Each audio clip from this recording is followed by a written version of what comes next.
My name is Alina. I'm 23 years old and in my last year of college, aiming to become a journalist. But today, instead of looking forward to graduation, I'm stuck in a terrible situation. We just buried my dad less than a day ago. My dad, Martin, was always traveling for work, but he still made me feel loved. Now, the house feels so empty without him. It's a constant reminder of the gap he left behind. As I stand in the entrance of our home, still feeling numb from the funeral, my mom, Claudia, and my sister, Victoria, quickly share their plans. Their words hit me hard, like a loud, sad bell marking the end of our family's togetherness. We're going to sell this house, Claudia says, her eyes cold despite her pretending to be sad. Start looking for a new place, Elena. You need to move out soon. I can hardly believe what I'm hearing. Before I can even process my dad's death, my mom and sister are already thinking about money and what they can gain from it. It feels like a huge betrayal. You don't think you're entitled to anything, do you? Victoria taunts, with her boyfriend, Jan, laughing beside her. Their cruel amusement makes me furious. I shouldn't be hearing these words, especially now when the pain is so fresh. I never understood their greed and obsession with wealth and appearances. I was always the odd one out in the family, too serious and studious. Elena the dreamer, they used to mock. And now, faced with their scheming, all the years of indifference and mockery boil over. You're the worst, I shout, unable to hold back my anger. I'm done with this. I'm done with all of you. The bell rings, cutting through my outburst. Annoyed at the interruption, I wipe away my angry tears and open the door. A man in a dark suit stands there, holding a briefcase, and his face looks vaguely familiar. My condolences, he says solemnly. May I come in? Who is this stranger, showing up at the worst possible time with such a serious tone? I'm not ready to deal with anyone else right now, but something in his eyes tells me this isn't just a courtesy visit.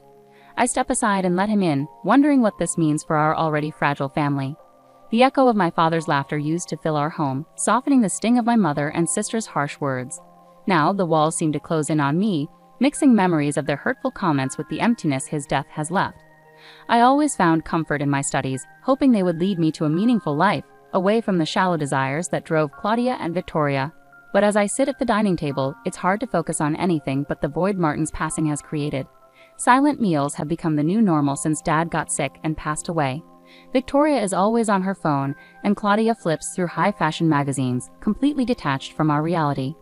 Their latest plan to sell our home and leave me behind was the final blow to our family bonds. They seemed so eager to chase their dreams of luxury condos and designer lives that nothing else mattered. Dad had been our anchor, and I'd hoped for at least a semblance of unity after he was gone. But now, seeing their blatant opportunism, the illusion of family was shattered, and something inside me snapped. I was tired of being the outsider, the one who cared. I was ready to walk away from it all. Lost in these thoughts, the doorbell rings, a sound that now only means more disruption and bad news. At the door stands a man from my father's past, someone whose ties to our family had faded over time. Good evening, he greets me. I need to speak with you about your father's affairs. His formal tone feels out of place in our messy living room, a stark reminder of our family's discord. I nod and gesture for him to sit down. Claudia and Victoria peek out from the kitchen, their curious faces showing irritation. The man pulls out a stack of papers from his briefcase, his expression serious. I'm Mr. Adams, your father's attorney. He entrusted me with his will and some final instructions, he explains, adjusting his glasses with a seriousness that hints at significant news. Claudia leans forward, visibly intrigued, while Victoria tries to appear nonchalant but stays close by. As Mr. Adams prepares to speak, I steel myself for what's coming next, unsure of the impact it will have but certain our family dynamics are on the brink of change once again. The room fills with tension as Mr. Adams clears his throat and unfolds the document containing my father Martin's final wishes. Claudia and Victoria lean forward eagerly, their attempts at composure slipping since his passing. In accordance with your father's wishes, Mr. Adams begins, I am here to read the will and begin the process of carrying out his instructions. His gaze moves between each of us, perhaps assessing our readiness for what he's about to reveal. I can't shake a sense of dread. Years of living under my mother and sister's expectations had conditioned me to expect little and prepare for disappointment. Yet as the attorney starts to speak, it becomes clear that our expectations are about to be upended. To my daughter Elena, I leave the entirety of my estate, including the family home and all accumulated savings and investments. The room falls into a hushed silence, broken only by the soft shuffle of papers and the steady tick-tock of the grandfather clock. Mr. Adams continues reading, but his words barely register with me. All I can hear is the pounding of my heart and a buzzing in my ears. It can't be right. There must be some mistake. Me? I manage to stammer, my voice sounding strange to my own ears. But why? Victoria pushes her chair back abruptly, her eyes wide with a mixture of shock and anger. Claudia, equally stunned, sits frozen, her mouth opening and closing silently. Jen, who had been quietly lingering in the background, steps forward as if to comfort or perhaps restrain Victoria. "This has to be some kind of joke, right?" Jen demands, but Mr. Adams only sullenly shakes his head. "There's no mistake," he assures us. Martin was very clear in his wishes. He believed that Alina, with her principles and dedication, would best honor his legacy and manage his assets responsibly. Claudia finds her voice, her disbelief turning to anger. "But what about us?" she demands sharply, her voice shaking with fury. "Are we supposed to get nothing while she gets everything?" The question lingers in the air, thick with resentment from my mother and sister. I'm speechless, caught between the weight of this unexpected responsibility and the hurt of their obvious greed. Mr. Adams looks at me. Martin had his reasons, which he believed would become clear in time. Right now, we need to discuss the next steps and the details of the estate. As Mr. Adams speaks, I can't help but wonder what my father saw in me, what trust he had placed in my hands, and how I could ever live up to it amidst the wreckage of our family unity. The silence following Mr. Adams's revelation feels as heavy as the sorrow I felt at my father's funeral. Claudia and Victoria's anger fills the room, crashing against my shock like relentless waves against a cliff. For a moment, no one says anything. We're frozen in place, the weight of my father's will slicing through the air like a chill wind. "My reasons," Mr. Adams continues, addressing me directly, "are explained in a personal letter your father left for you, Elena. I am to give it to you after we finish here." Victoria's voice breaks the silence. "There must be some mistake," she protests, her words echoing off the walls, igniting a conflict I have no desire to engage in. Jan puts a hand on her shoulder, trying to calm her, but her determination remains unyielding. How can she just inherit everything? Victoria's tone rises sharply, incredulous. "And what about us? Are we suddenly strangers he's decided to abandon after everything we've done for him?" She wields her words like a weapon, her disbelief escalating into a crescendo of frustration. Claudia's shocked facade gives way to anger. "Exactly. There must be some provision for this, some oversight or option to challenge it. This is absurd." Her hands tighten on the chair's arms, her knuckles turning white. I finally speak up, my voice weak even to my own ears. I don't understand. Why would Dad do this? What was he thinking? My mind races with unanswered questions, all leading back to a man I now realize I may never have truly known. Mr. Adams takes off his glasses, rubbing his nose before replying.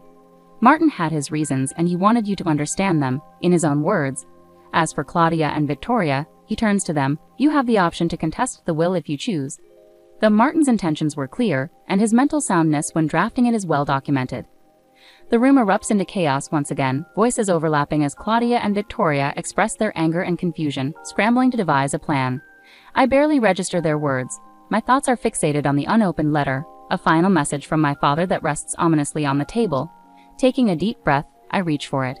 The paper feels weightless yet heavy in my hands. Unfolding the folds, I prepare to read the words of a man who chose to speak beyond the grave rather than in life, a man who has bequeathed me an inheritance that feels more like a poisoned chalice than a gift of blessings. Alone in my room, with the door closed tight, I unfold the letter with hands that won't stop shaking. Each crease seems to whisper my father's voice, and as his written words emerge, I brace myself for the understanding they bring. "Dearest Alina," it starts in his familiar handwriting. "As you read this, I am sorry. Sorry I can't say these things to you in person. Sorry for leaving you with a burden no parent should pass to their child." His apology, immediate and heartfelt, cuts through the legal complexities and stark revelations of moments ago. I take a deep breath, finding solace in the scent of ink on paper. "Your strength, your discipline, and your vision for a better world have never gone unnoticed by me. In you I saw the promise of a future built on honesty and integrity, far from the grasp of greed." The paper quivers in my grip, stirred not by a draft through the old window, but by the flood of emotions it releases. I continue reading, eyes fixed on the page. "Elena, I have not been blind to the dynamics in our household. Your patience and hard work in the face of neglect from your mother and sister have been both my sorrow and my pride. Entrusting you with my entire estate is my attempt to reconcile the unfair burdens you've had to bear." With each sentence, my father weaves a tapestry of his unspoken observations and quiet support. The man who often seemed distant had been watching closely, understanding more than he let on. "My only wish is that this inheritance grants you the freedom and resources to pursue the dreams that burn brightly within you. Don't feel obligated to mend what was broken long before you could make a difference. Live the life you deserve, my Elena." Folding the letter, I hold it against my chest, feeling the love etched in ink by a father who recognized his daughter's selfless sacrifices. A surge of determination mingled with the grief that had shadowed me since his passing, washes over me. Leaving the sanctuary of my room, I re-enter the tempest of my fractured family. Mr. Adams meets my gaze with a silent query as I join them. Claudia's stare is sharp and fixed on me, while Victoria paces like a caged animal, her earlier anger now tinged with desperation. "It's time we discuss what comes next," I declare, my voice steadier than I feel. Claudia scoffed. "What happens next is that we challenge this absurdity." Victoria nodded fiercely. "You can't just take everything, Elena. We deserve our fair share." Mr. Adams intervened. Challenging the will would be a lengthy and costly process with no guaranteed outcome. Martin's wishes are clear and well within his rights to enforce. With my father's heartfelt words weighing heavily in my thoughts, I faced them. The family that had never quite felt like a family. It wasn't my decision, but it was his, and I intend to respect it. Tension gripped us all like chains, but amidst the turmoil, one truth remained resolute. I would fulfill my duty, uphold my father's wishes, and perhaps in doing so, forge my own path towards a better future. In the days that followed, our home became a battleground of eerie silences and explosive arguments. Victoria and Claudia scoured legal avenues, consulting lawyers and searching for any loophole to contest the will. They clung stubbornly to the belief that they were entitled to Martin's legacy, viewing it more as their rightful inheritance than a reflection of a man's lifetime of work. Despite their persistent efforts, Mr. Adams remained steadfast, a calm presence amid the storm. His reassurances were a source of solace as we navigated the complexities of settling the estate. "The will is solid, Elena," he would remind me over cups of lukewarm coffee in the formal dining room. "You don't need to be concerned about their threats." Yet despite Mr. Adams's confidence, guilt gnawed at me. Was it fair to accept everything while leaving my mother and sister with nothing? Intellectually, I understood my father had his reasons, but emotionally, I struggled with the lingering sense of familial duty, a desire to mend what was broken, even knowing it might be beyond repair. My days were consumed by preparing for legal challenges and diving into my father's financial affairs. The responsibility felt overwhelming, analyzing numbers, making decisions about properties and investments I had never known existed. Each task felt like navigating through thick fog, but I was determined to honor my father's trust and see it through. Amidst scrutinizing financial statements, my thoughts drifted to the life awaiting beyond these walls, how I could use this inheritance to forge a path that aligned with my values, how I could make a meaningful impact on the world. Amidst the escalating chaos, Claudia and Victoria's true colors emerged in bursts of pettiness and malice. Victoria impulsively claimed sentimental family heirlooms, while Claudia hinted at dark secrets that could tarnish Martin's reputation. Their tactics were aimed at undermining me, testing my resolve, but I had learned to navigate their emotional traps with caution. On a particularly tense evening, the atmosphere heavy with unspoken threats and icy stares, I reached my breaking point. "Enough," I declared, the single word cutting through the tension like a blade. 3 pairs of eyes focused on me, uncertain, wary. "I can't give you what Dad didn't leave for you, but I can help you start fresh somewhere else." Their shock was tangible, a sudden shift in the power dynamics they had been trying to manipulate. "It won't be a life of luxury, but it will be a new beginning." Claudia's laughter cut through the air, devoid of humor. "A consolation prize from our dear Elena. How generous." Her sarcasm stung, but I remained resolute, shielded by years of hardened resolve. Despite the bitterness hanging between us, I stood firm. It's not about winning or losing, it's a choice. Take it or leave it, but know this, I'm moving forward with or without your approval.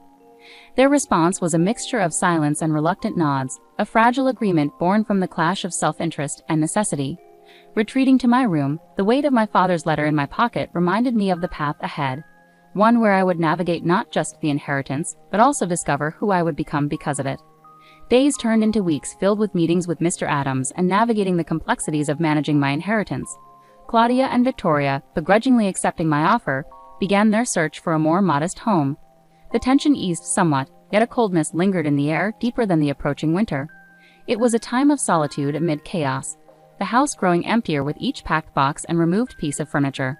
I found solace in my father's study, a haven untouched by time, a capsule of the past where family tensions once simmered beneath the surface of daily life.